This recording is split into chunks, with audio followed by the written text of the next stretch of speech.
கடந்த சில வாரங்களுக்கு முன்னால் நான் ஒரு வீடியோவில் என்ன சொல்லியிருந்தேனோ அது அப்படியே நடந்திருக்குது. நீங்களே நான் என்ன சொல்லியிருக்கிறேன் அப்படிங்கிறத பாருங்கள். இது ஏதோ லத்தீன் அமெரிக்க பகுதியில் நடந்த ஒரு அரசியல் மாற்றம் அப்படின்னு சொல்லி மட்டும் எடுத்துட முடியாது. இது உலகம் முழுக்க மிகப்பெரிய ஒரு தாக்கத்தை ஏற்படுத்தக்கூடிய ஒரு விஷயம். உங்கள் வீட்டு சமையலறையில் இருக்கக்கூடிய கேஸ் சிலிண்டரில் உங்களுடைய டிமார்ட் அக்கௌண்ட்டில் இருக்கக்கூடிய முதலீடுகளை கை வைக்கக்கூடிய ஒரு விஷயம் எங்கே ஆரம்பித்தது, எங்கே வந்து நிற்கிது பாருங்கள். இனி இது எங்கே போகும் அப்படிங்கிறதும் நமக்கு தெரியாது. ஸோ இப்போ இந்த ஈரான் இஸ்ரேல் அமெரிக்கா வார், இதில் வந்து ஒரு சாமானிய மனிதன் வந்து எப்படி வந்து இந்த சூழ்நிலையில் இந்தியாவில் நம்ம வந்து கொஞ்சம் கவனமாக இருக்கணும் அப்படிங்கிறத பார்க்க போகிறோம். பெரும்பாலும் நம்ம வந்து இன்வெஸ்ட்மெண்ட் ரிலேட்டடாக பார்ப்போம். இந்த வீடியோவில் அதையும் தாண்டி இன்னும் ஒரு சில விஷயங்களையும் நம்ம பார்க்க போகிறோம். இந்த வீடியோ உங்களுக்கு ரொம்ப பயனுள்ளதாக இருக்கும் அப்படின்னு சொல்லி நம்புகிறேன். ஐத்தமிழ் அகாடமிக்கு உங்களை வரவேற்கிறேன். இது வரைக்கும் சேனலை சப்ஸ்கிரைப் பண்ணலாம் அப்படின்னா சேனலை சப்ஸ்கிரைப் பண்ணிக்கோங்க. வாங்க வீடியோக்குள்ளே போகலாம்.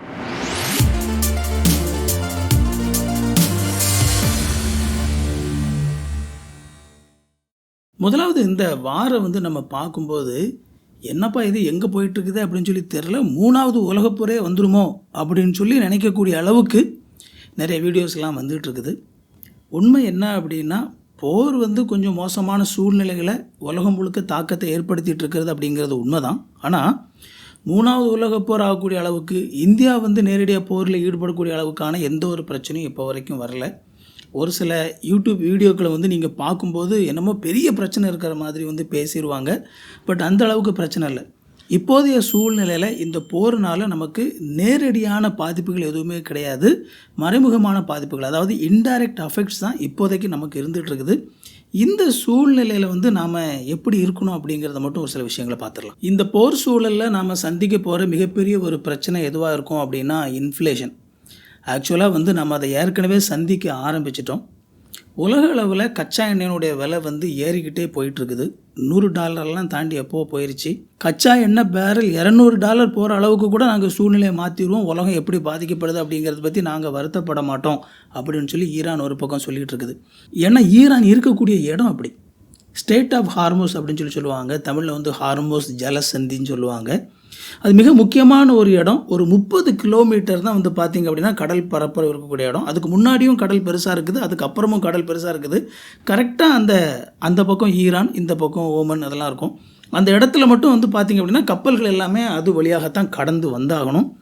அதில் வந்து பார்த்திங்க அப்படின்னா ஈரான் அந்த ஜலசந்தியை வந்து அவங்களுடைய கட்டுப்பாட்டில் வச்சுருக்கிறாங்க.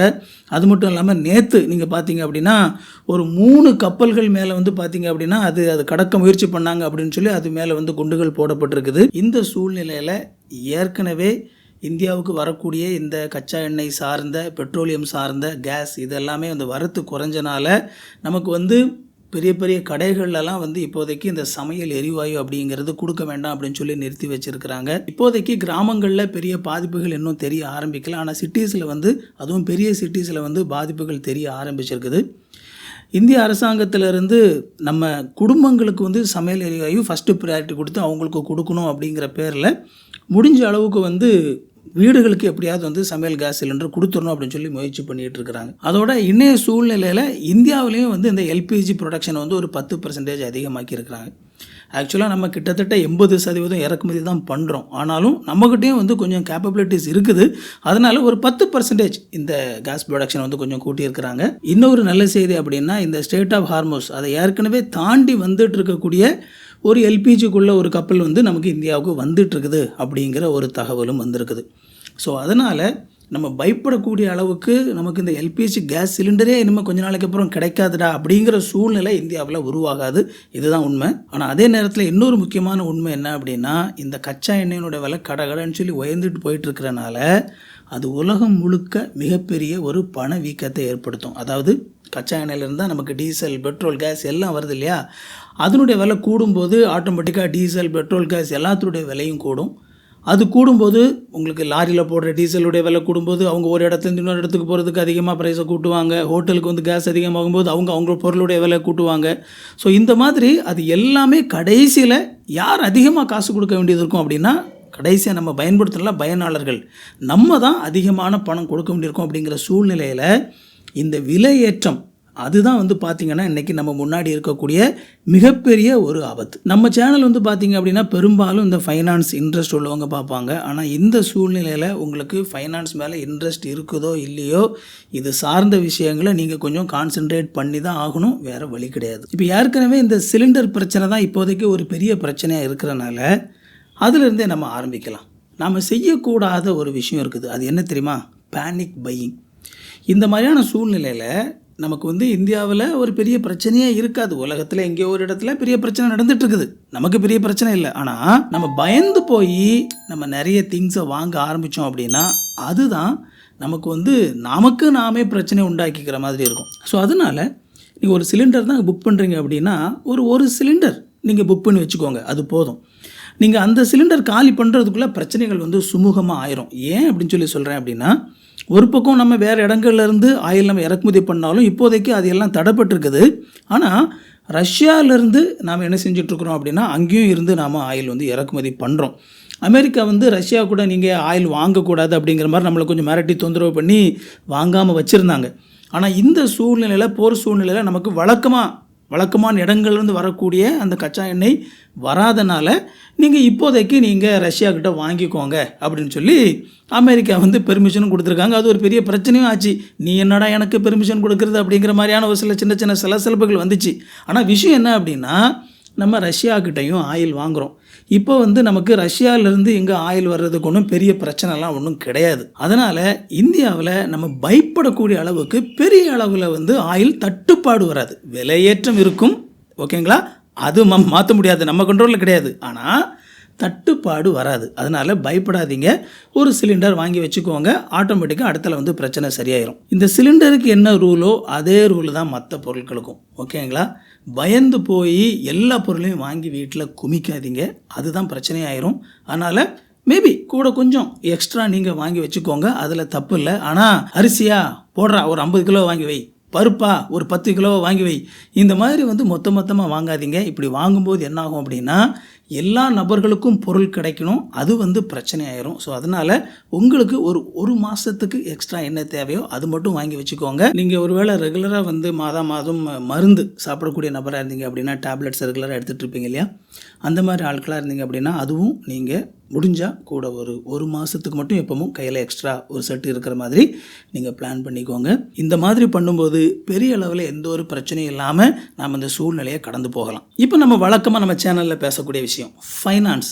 ஓகேங்க, பணம் சம்மந்தப்பட்டு இந்த நேரத்தில் நான் எப்படி வந்து கவனமாக இருக்கணும் அப்படிங்கிற மிக முக்கியமான ஒரு கேள்வி நம்ம சேனல் ரெகுலராக பார்க்குறவங்களுக்கும் இருக்கும். இந்த வீடியோ நீங்கள் பார்த்துட்டு இருந்தீங்க அப்படின்னா உங்களுக்கும் அது இருக்கும். அதை இப்போ பேசலாம். முதலாவது, நம்ம எப்போவுமே பேசக்கூடிய எமர்ஜென்சி ஃபண்ட். இது வந்து உங்ககிட்ட கரெக்டாக இருக்குதா அப்படிங்கிறத செக் பண்ணிக்கோங்க. அதாவது எமர்ஜென்சி ஃபண்ட் அப்படின்னு சொல்லும்போது உங்களுக்கு வேறு எந்த விதமான இன்கமுமே இல்லை அப்படின்னாலும் ஒரு 6 மாதத்துக்கு உங்களுடைய குடும்பத்தை நீங்கள் தொடர்ந்து நடத்த தேவையான பணம், இதுதான் எமர்ஜென்சி ஃபண்ட். இந்த எமர்ஜென்சி ஃபண்ட் அப்படிங்கிறது நீங்கள் ஈஸியாக கையில் பணத்தை எடுக்கக்கூடிய விதத்தில் இருக்கணும். அதாவது பேங்க்கில் ஒரு சேவிங்ஸ்லேயோ அல்லது ஒரு ஃபிக்ஸட் டெபாசிட்லையோ இருந்துச்சு அப்படின்னா ரொம்ப ஈஸியாகவே நம்ம என்ன செஞ்சிடலாம், அதை க்ளோஸ் பண்ணி நமக்கு தேவையான பணத்தை எடுத்துக்கலாம். இந்த மாதிரி வந்து எமர்ஜென்சி ஃபண்ட் வந்து இருக்கணும். இந்த எமர்ஜென்சி ஃபண்ட் வந்து இந்த சூழ்நிலையில் வந்து ரொம்ப முக்கியமான ஒரு தேவை. அதனால் ஒருவேளை உங்கள்கிட்ட அந்த மாதிரியான ஒரு எமர்ஜென்சி ஃபண்ட் இல்லை அப்படின்னா இந்த நேரத்தையாவது தயவு செய்து கொஞ்சம் எமர்ஜென்சி ஃபண்டை வந்து சேர்க்க ஆரம்பிங்க. ஏன்னா இந்த போர் சூழல் இது ஆரம்பிச்சிருக்குது, இது வந்து கொஞ்சம் கொஞ்சமாக மற்ற நாடுகள்லையும் ஸ்பில் ஆகுது. இந்தியா பெரிய அளவில் வந்து நேரடியாக போரில் ஈடுபடும் அப்படின்னு சொல்லி நம்ம சொல்ல முடியாது, ஓகேவா. ஒருபோதும் அந்தளவுக்கு இந்தியா போகவே மாட்டாங்க. ஆனாலும் கூட நம்ம மற்ற இடங்களில் ரொம்ப அதிகமாக போர் பரவிச்சு அப்படின்னா அது இந்தியாவில் அந்த தாக்கத்தை ஏற்படுத்தும். அப்படிங்கும்போது அது வந்து நமக்கு ஒரு சில நேரங்களில் அந்த ரெகுலராக உங்களுக்கு வரக்கூடிய அந்த இன்கம், ஓகேங்களா, வருமானம் வந்து பாதிக்கப்படலாம். ஸோ அதனால் அந்த எமர்ஜென்சி ஃபண்டு வந்து இருக்குது அப்படிங்கிறத கவனிச்சுக்கோங்க. அடுத்ததாக ரொம்ப முக்கியமானது என்ன அப்படின்னா, இந்த சூழ்நிலையில் ஒரு மாதத்துக்கு தேவையான பணத்தை கையில் வந்து பணமாக, அதாவது பேப்பர் பணமாக நம்ம கையில் வச்சுருக்கிறது, ஃபிசிக்கல் பணமாக நம்ம கையில் வச்சுருக்கிறது நல்லது. நம்ம வந்து இப்போ டிஜிட்டல் பரிவர்த்தனைகள் வந்து ரொம்ப அதிகமாகிருச்சு அப்படிங்கிறனால நம்ம எப்போவுமே சின்ன பர்ச்சேஸு கூட மொபைல் தான் யூஸ் பண்ணுறோம் இல்லையா. ஒரு காஃபி டீ குடித்தாலும் கூட மொபைலில் ஸ்கேன் பண்ணி தான் நம்ம காசு கொடுத்துட்டு போகிறோம். இந்த போர் சூழல் அப்படிங்கிறது வந்து பார்த்திங்க அப்படின்னா எந்த நேரத்தில் மற்ற நாடுகளில் சொல்கிறேன் எங்கே குண்டு போடுவானுங்கன்னு சொல்லி நமக்கு தெரியாது. அது மட்டும் இல்லாமல் வந்து கடலில் வந்து பார்த்திங்கன்னா நிறைய இன்டர்நெட் ப்ராசஸ் எல்லாமே வந்து இன்டர்நெட்டில் இருக்குல்ல, அந்த ஒயரிங் எல்லாமே வந்து பார்த்திங்க அப்படின்னா கடலுக்கு கீழே பெரிய பெரிய ஒயர் மூலமாக தான் நிறைய இன்டர்நெட் எல்லாமே என்ன செய்யுது அப்படின்னா பாஸ் ஆகுது. ஸோ இந்த சூழ்நிலை எந்த கப்பல் எங்கே போவானுங்க, எங்கே இருக்கிற ஒயரை அத்து விடுவானுங்க, அது சில நேரத்தில் தெரிஞ்சு நடக்கலாம், சில நேரத்தில் தெரியாமல் நடக்கலாம். ஏன் இத்தனையும் தாண்டி ஒருவேளை ஒரு டிஜிட்டல் அட்டாக், ஓகேவா, அந்த மாதிரியான சூழல்கள் கூட வருவதற்கு வாய்ப்பு இருக்கும்போது திடீர்னு ஒரு நாள் நம்ம போய் நம்முடைய மொபைலை ஸ்கேன் பண்ணுவோம், உங்கள் பேங்க்கில் காசு இருக்கும், ஆனால் வந்து பார்த்திங்கன்னா இந்த டிரான்சாக்ஷன் ஒர்க் ஆகாது. அப்படிங்கும்போது அது சிக்கல். அதனால் ரொம்ப இல்லைங்க, ரொம்ப காசு எடுத்து கையில் வைக்காதீங்க. ஒரு மாதத்துக்கு தேவையான பணம் உங்கள் கையில் வந்து பணமாக இருப்பதை உறுதி பண்ணிக்கோங்க. அடுத்ததாக ஃபைனான்ஸில் ரொம்ப முக்கியமானது உங்களுடைய இன்வெஸ்ட்மெண்ட் அண்டு ஸ்டாக் மார்க்கெட். இந்த நேரத்தில் தயவு செய்து பயந்து போய் எதையும் விற்காதீங்க, ஓகேங்களா. அந்த போர் சூழலில் உங்களுடைய இன்வெஸ்ட்மெண்ட் எல்லாமே வந்து கீழே வர்றதுக்கான வாய்ப்புகள் எப்போவுமே அதிகம், ஓகேங்களா. ஸோ அப்படிங்கும்போது உங்களுடைய எஸ்ஐபியாக இருக்கட்டும், உங்களுடைய மியூச்சுவல் ஃபண்டாக இருக்கட்டும், அல்லது நீங்கள் டைரெக்டாக ஸ்டாக்கில் இன்வெஸ்ட் பண்ணியிருக்கிறதாக இருக்கட்டும், இது எல்லாமே வந்து பார்த்திங்க அப்படின்னா கொஞ்சம் ரெட் லைன் தான் காட்டிக்கிட்டு இருக்கோம், கீழே வர்றதுக்கான வாய்ப்புகள் அதிகம். இந்த நேரத்தில் ஐயையோ எல்லாம் கீழே வருதே அப்படின்னு சொல்லி பயந்து போய் விற்கவே செய்யாதீங்க. இப்படி விற்றீங்க அப்படின்னா அதுதான் மிகப்பெரிய ஒரு ஆபத்தாக உங்களுக்கு மாறிடும். ஸோ எப்பொழுதுமே இந்த மாதிரியான குறைஞ்சி இன்வெஸ்ட்மெண்ட் வந்து அதனுடைய வேல்யூ குறையும் போது நம்ம தொடர்ந்து இன்வெஸ்ட் பண்ணிக்கிட்டே இருக்கணும். ஸோ அப்படி நீங்கள் தொடர்ந்து இன்வெஸ்ட் பண்ணிகிட்டே இருந்தீங்கன்னா அடுத்தால போர் சூழல் எல்லாம் மாறிடும். எப்போவுமே அந்த மாதிரி போர் இருந்துகிட்ருக்க போது ஒரு காலகட்டத்துக்கு மேலே அந்த போர் தொடர்ந்து இருந்துக்கிட்டு இருந்தாலுமே கூட உலகத்தினுடைய மற்ற இடங்கள் சகஜ நிலைக்கு வந்துடுவாங்க. போங்கடா நீங்களும் உங்கள் போர், உங்களுக்கு வேறு வேலை இல்லையா.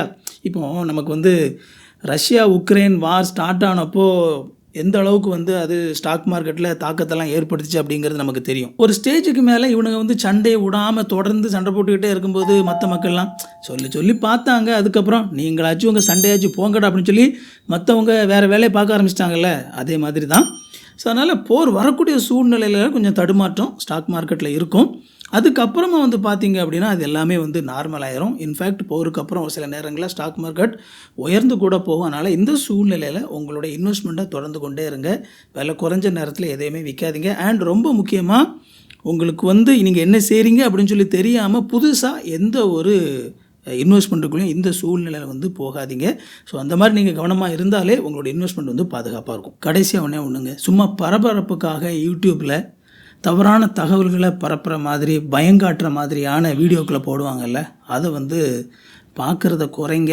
ரொம்ப முக்கியமாக அந்த மாதிரியான வீடியோக்களை வந்து ஷேர் பண்ணாதீங்க. போச்சுடா நாளைக்குலேருந்து நம்ம கேஸ் கிடைக்காது, அவ்வளோதான்டா நாளையிலேருந்து அவ்வளோதான், பருப்பு இனிமேல் விலை வந்து 1 கிலோ 500 ரூபா ஆயிடுச்சு அப்படின்னு சொல்லி இந்த மாதிரி வந்து ஏதாவது ஒரு போட்டு இந்த மாதிரி மக்களுடைய பயத்தை வந்து இது பண்ணி வியூஸை நிறைய ஓட வைக்கிறதுக்காக இந்த சூழ்நிலையில் வந்து நிறைய வீடியோஸ் அந்த மாதிரி வரும். இது வந்து பார்த்திங்க அப்படின்னா அனாவசியமாக மக்கள் மத்தியில் தேவையில்லாத ஒரு பேனிக், ஒரு பயத்தை உண்டு பண்ணி இல்லாத பிரச்சனையை வந்து உண்டு பண்ணி விட்ருவாங்க. அதுதான் பெரியது. அதனால் பயப்படக்கூடிய அளவுக்கு எதுவும் இல்லை. பிரச்சனைகள் இருக்குது, இல்லைன்னு சொல்ல வரல. ஆனால் இந்தியாவை பொறுத்த வரைக்கும் நம்ம பயப்படக்கூடிய அளவுக்கு எதுவும் இல்லை. இந்தியா வந்து இன்னும் கரெக்டாக ஒரு கட்டுப்பாடான ஒரு சூழ்நிலை தான் இருக்குது அப்படிங்கிறது தான் உண்மை. அதனால் இப்போதைக்கு நம்ம வந்து கொஞ்சம் சேஃபாக சின்ன சின்ன விஷயங்கள்லாம் சொன்னாலும் அதில் இருந்துக்கிறது நல்லது. இதுக்கு மேலே நம்ம என்ன செய்ய முடியும், நம்ம இதுக்கு மேலே ஒன்றுமே பண்ண முடியாது. அதனால் கவனமாக இருந்துக்கோங்க. இந்த வீடியோவில் நம்ம பேசின இந்த விஷயங்கள் உங்களுக்கு வந்து ரொம்ப பயனுள்ளதாக இருந்திருக்கும் அப்படின்னு சொல்லி நினைக்கிறேன்.